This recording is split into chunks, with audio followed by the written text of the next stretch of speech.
I'm standing in my kitchen. It's cold. It's the middle of winter and it's almost my birthday.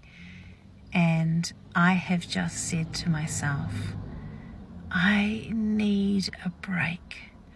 It is so hard to do this, work full time and look after my 3 daughters by myself all the time.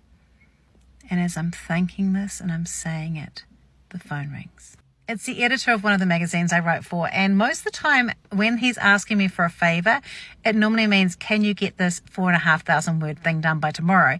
But this time, someone who was meant to be going on a junket to the west coast of New Zealand to drink beer and then write about it can't go because he is sick.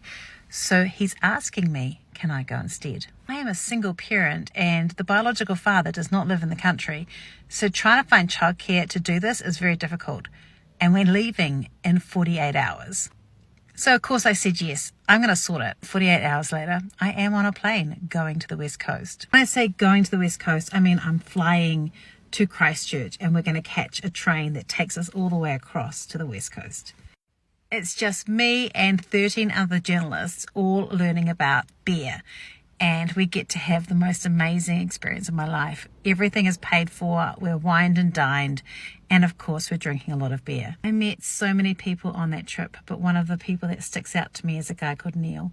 He was a beer writer, and he did that part-time. He had completely different political views to me. He was completely different in any other way or shape or form to most of my friends, but he and I hit it off. I adored him at first sight. He had a quirky, funny, dry wit that was so fun to hang out with. He named me the bus meerkat because I do quite like to listen in to conversations on a bus. And it was full of journalists, so there were great conversations going on. I definitely didn't want to have anything untoward happen on this trip.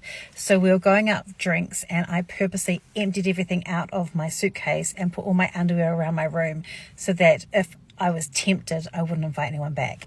I really enjoyed talking to Neil and he really enjoyed talking to me. I couldn't have him in my room, so I went to his room instead. And we did just talk till about 3:30 in the morning.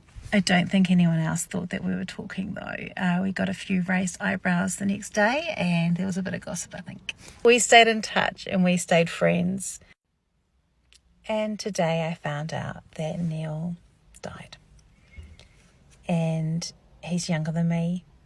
And it was unexpected, and I feel sad.